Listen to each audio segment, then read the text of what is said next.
Every year, more than 100 billion aluminum cans are produced. It is one of the most valued metals in the world. It bends like paper and resists like steel. It is used to preserve food and drinks. But how are millions of aluminum cans made? In this video, we will discover how Coca-Cola cans are made, from being recycled into huge rolls of aluminum to when the cans are filled. Every week, the world consumes the staggering number of 4 billion cans of soft drinks. Although it is almost everywhere today, aluminum was absolutely revolutionary when it was first used in the 1890s.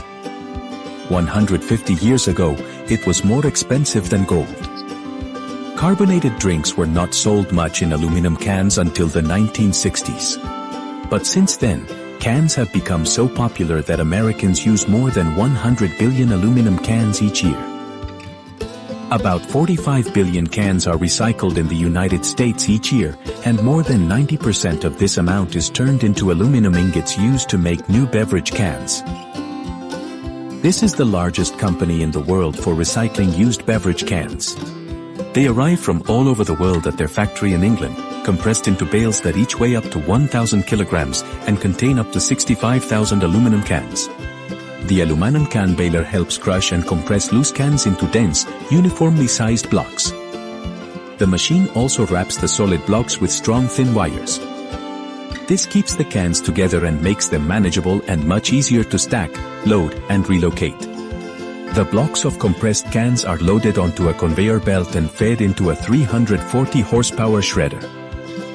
Aluminum is difficult to sort because, unlike other metals, it cannot be separated with a magnet, so the shredded pieces pass through an optical sorter at a speed of 3 meters per second. The machine uses infrared sensors to sort what is metal and what is not. Aluminum contains contaminants like paint and lacquer. The clean aluminum pieces are ready for the next phase. 2 furnaces reach a scorching 730 degrees and each handle up to 100 tons of metal. When the aluminum melts, it reacts with the air, forming a layer of aluminum oxide that floats on top. This unwanted oxide is the slag. An operator removes it with a giant steel spatula. A river of molten metal flows downhill to a holding furnace the size of a double-decker bus. Somehow they need to pour the liquid metal into a mold. Inside, they will be melted into 3 imposing blocks of aluminum. Layer by layer, hot metal is added and quickly cooled with water. As it solidifies and becomes denser, it sinks further into the mold, allowing more aluminum to flow over it. After 2 hours, they have 3 giant aluminum ingots. Each one measures 10 meters long, weighs 27 tons, and is made from 1.5 million recycled cans. Today, the demand for aluminum is so high that the ingots do not stay there idle. Their transformation back into cans begins with a journey of 900 kilometers to a rolling mill.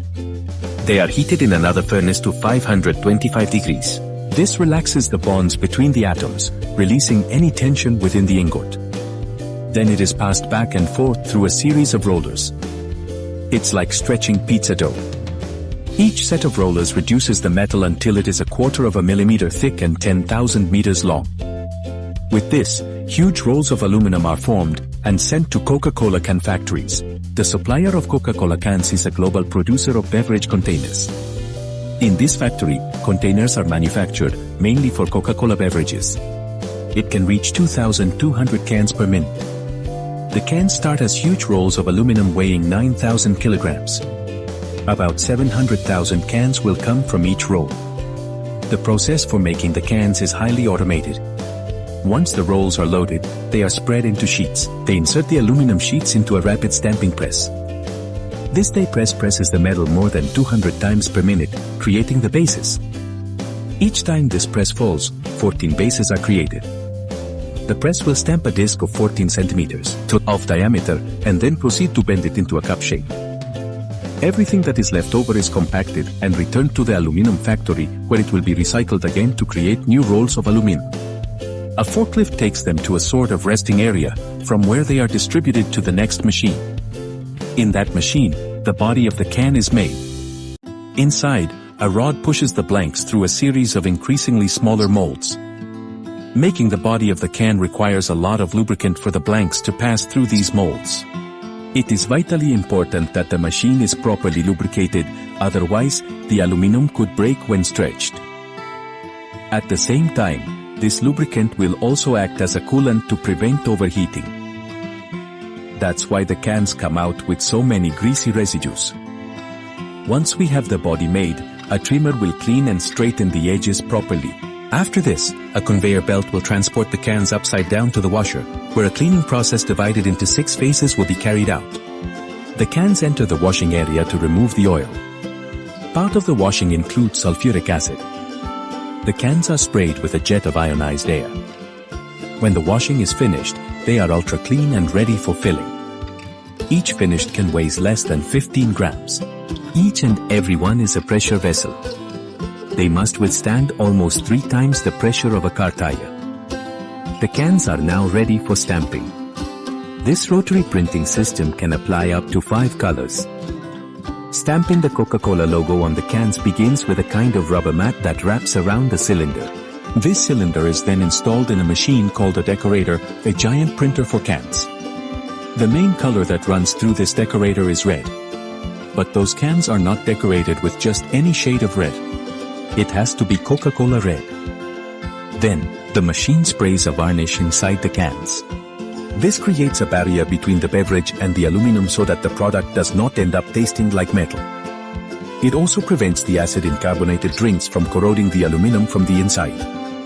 The cans then move to a machine that forms a 5 cm neck. The beater forms a curved edge at the top, where the tab piece will be attached. Now what they need is the top lid. This process occurs inside this machine at a speed of more than 2000 cans per minute. Defective cans are immediately detected and sent for recycling. The finished cans will not spend much time in the warehouse. Many will be transported to the bottling plant, where they will begin their quick journey to the filling area. Subsequently, the cans enter the filling machine. A high-pressure carbonation machine introduces the gas into the non-effervescent syrup. The soda cans are cooled to 5 degrees to prevent the carbon dioxide effervescence from escaping the can. The machine's valves can fill 130 cans at once, at a speed of 1,700 cans per minute. The entire filling process is supervised by a single worker. It has an essential task: to ensure that the machine placing the lids never runs out of lids. Inside this machine, the lids are embedded in the cans. The factory must ensure that its customers receive a completely filled can. They use a gamma ray scanner. The cans that have not been sealed properly are set aside and recycled. At this point, the cans are at an ideal temperature for consumption. Inside a box, the cold cans could condense and wet the cardboard. So they are sprayed with water at 35 degrees to reach an appropriate temperature. After 12 minutes under hot water, the cans lose their icy temperature. When they come out, they are at about 27 degrees. Next, they have to dry the cans with air. Some cans end up in 6-packs held together by a plastic ring. Others end up in cardboard boxes. These cans will be part of a 12-pack. In 1 year, a can be recycled and sold up to